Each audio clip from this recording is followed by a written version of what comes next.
안녕하세요 여러분. 자, 오늘은 여러분들이 왜 개인 방송이나 한국어로 된 개인 방송이나 한국어로 된 인터넷 커뮤니티, 한국 뉴스를 보고 미국 유학을 준비하면 안 되는지 그 근본적인 이유를 설명해 드릴게요. 자, 조금 전에 제가 한국인이 하는 한 테크 개인 방송을 봤는데, 그분이 한국에서 명문대를 나오고 한국의 그 명문대에서 박사과정을 한 사람이에요. 근데 뭐 취업이 잘 안 돼서 그런지 모르겠지만 뭐 거의 그런 것 같아요. 대기업 취업을 뭐 한국 대기업의 뭐 반도체 회사 같은데 취업을 못 해가지고 개인 방송 계정을 판 다음에 개인 방송해서 개인 방송인으로 큰 성공을 거뒀어요. 뭐 구독자가 거의 60만 명 정도 되니까 엄청난 사람이죠. 뭐 저 같은 구독자 10,000명 같은 소규모 채널이랑은 비교할 수 없을 만큼의 큰 이윤을 내는 채널입니다. 자, 일단 그렇게 채널이 커지잖아요.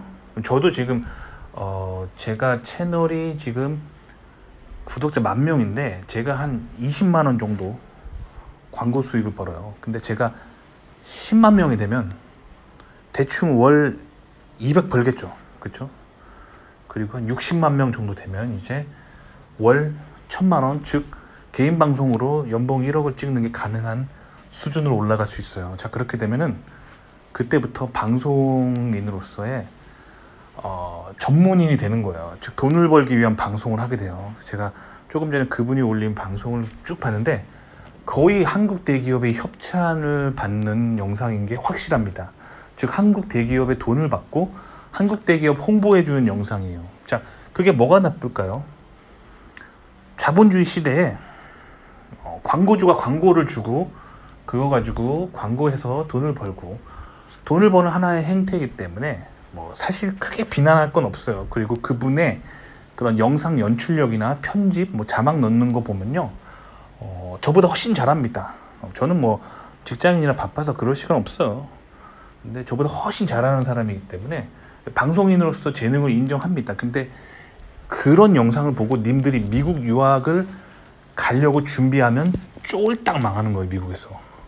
아시겠죠? 그러니까 국내 박사들이 하는 국내 테크 뉴스들을 일단 경계하시고, 국내 신문사가, 국내 테크 뉴스가 뉴스에 내보내는 뉴스를 경계하세요. 왜 그런지 그 진실을 알려드릴게요. 요즘 한국에서 한참 유행하는 게 뭐냐면 그 모바일 장치에 온 디바이스 인공지능을 넣는 거예요. 그러니까 그 모바일 장치에도 직접적으로 인공지능을 넣어가지고 뭐 인공지능 서버에 도움 없이 인공지능 구현한다, 뭐 이런 개념인데, 이게 뭐 한국이 막 엄청나게 개발한 것처럼 난리를 치거든요. 요즘 난리를 쳐요. 근데 이거 진짜 다 허구예요. 왜 그러냐면 제가 항상 말하지만 한국은요, 인공지능을 개발할 원천 기술이 없어요. 없습니다. 자, 그런데 어느 날 갑자기 어떻게 이렇게 뿅 하고 한국이 인공지능 원천 기술이 없는 나라가 어떻게 인공지능 개발했다고 계속 뉴스가 나오냐면, 제가 항상 말하잖아요. 한국 대기업의 임원들과 연구소장 혹은 뭐 회장님, 부회장님들이 비행기를 타고 실리콘밸리로 날아와요, 주기적으로. 그래서 실리콘밸리 대기업 사람들과 만나서 이제 딜을 하는 거예요. 실리콘밸리가 인공지능 원천 기술을 갖고 있는 회사들이 많죠. 딜을 하는 거예요.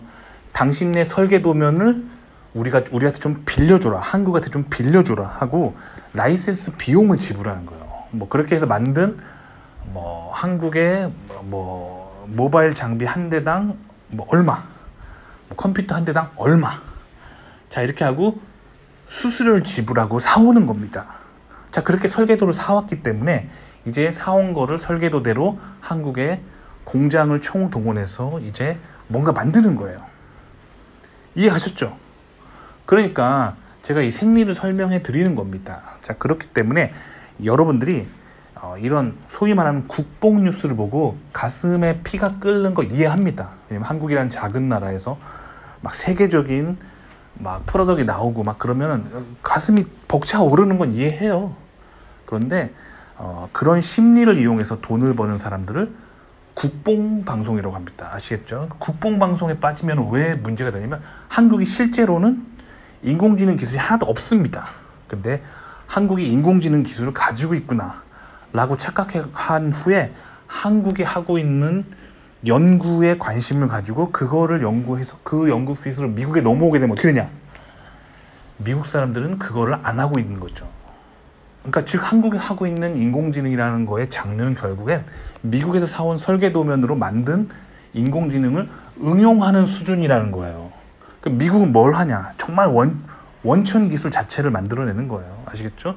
그 인공지능 시스템의 아키텍처 자체를 설계하는 걸 중요하게 생각하기 때문에 한국이 생각하는 인공지능이랑 미국이 생각하는 인공지능이랑 근본적으로 다르게 됩니다. 근데 제가 사실은 미국 유학 온 게 거의 15년 전이잖아요. 15년 전에도 한국에서 한국 뉴스 보고 한국 대기업의 국뽕에 말려가지고 한국에 석사 따고 미국으로 박사 온 사람들은 전부 다 미국에서 망했어요. 아시겠죠? 제가 아는 사람 싹 다 그리 망했습니다. 아시겠죠? 국뽕에 빠지면 안 돼요. 자, 컴퓨터 IT, 컴퓨터 사이언스, 자, 이거의 종주국은 미국입니다. 마치 김치와 태권도의 종주국이 한국인 것처럼 말이죠. 아시겠죠? 어디 저기 동남아나 아프리카나 중동 사람들이 우리 김치 담궈요 하면은 종주국이 아니잖아요. 우리 태권도 합니다 하면 종주국이 아니잖아요. 한국에서 그 종갓집에서 만든 김치가 아주 그냥 맛이 쩍쩍 입에 딱딱 달라붙죠. 태권도도 마찬가지입니다. 한국에서 배운 가리키는 태권도가 진짜 태권도죠. 아시겠죠? 그러니까 제발 국뽕 뉴스에 가슴이 끓어오르는 그 감정, 그걸 자제하세요. 국뽕에 빠지면 망합니다. 미국에서 모든 게 망합니다. 아시겠죠? 그래서 제가 항상 말하는 거예요. 특히 한국에서 본인이 어렸을 때 공부하는 동안 한복을 입고 공부했다. 공부하는 과정 중에 한국의 명문 고등학교나 이 명문 대학교 등에 이 주기적으로 이 한복을 입히고 행사를 하는 학교들이 있어요. 요런 데 잘못 가면은 이 국뽕에 딱 꽂히는 거예요. 그래가지고 거기서 배워온 그 마인드셋, 일종의 민족 주체 사상이라고 할까요? 그런 걸 마음에 담고 미국에 넘어오면 쫄딱 망합니다. 아시겠죠?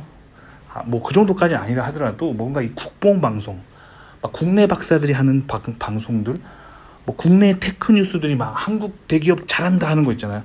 요거에 빠지면 쫄딱 망합니다. 아시겠죠? 민족주의가 그렇게 위험한 거예요. 민족주의에 함부로 빠지면 안 돼요. 아시겠죠? 저는 항상 여러분들에게 말합니다. 이 강해지기 위해서는 그 전 세계의 모든 것들을 오픈 마인드로 흡수해야 돼요. 아시겠죠? 전 어렸을 때 저희 부모님이 태권도에 보냈어요. 태권도장을 다녔어요. 저 태권도 3단입니다. 하지만 태권도를 버렸어요. 왜냐면 제가 중학교 때 우연한 계기로 친구랑 싸우게 된 적이 있어요. 친구가 먼저 저를 때려가지고 싸움이 시작됐는데, 그래서 친구랑 실전으로 붙어보니까 태권도가 필요가 없더라고요. 아시죠? 그 후로 저는 새로운 무술을 연마했습니다. 그래서 일본 검도를 연마하고, 그리고 일본의 아이키도라고 하는 그 일종의 약간 주짓수 계열의 그런 무술을 익혔어요. 그래서 실전적인 감각, 자, 실전 무술이란 거, 그런 건 일본 무술이 강합니다. 왜 그럴까요? 사무라이 시대에 칼 들고 전투에서 진짜 목숨이 왔다 갔다 하는 걸 경험한 후에 개발된 무술이 일본 무술이에요. 일본 무술이 강합니다. 하지만 한국 태권도가 강하다 계속 이렇게 국뽕, 민족주의에 빠지면 어디 나가서 얻어 터지는 거예요. 아시겠죠? 그래서 저는 실전을 항상 중요하게 생각해요. 실전에서 강한 무술이 진짜예요. 마찬가지입니다. 과학기술도 실전에서 강해야 돼요. 그럼 어떻게 되냐? 국뽕 그런 거 빠지면 안 됩니다. 아시겠죠? 그리고 현실을 냉정하게 봐야 돼요. 현실을 냉정하게 바라보면 한국은 인공지능 기술이 없어요. 원천 기술이 없기 때문에 저는 안 봐도 비디오입니다. 한국 개인 방송이나 테크뉴스가 한국이 세계 최초로 인공지능 개발했다면 다 뻥이에요. 저는 안 속아요. 아시겠죠? 도움이 되셨길 바랍니다.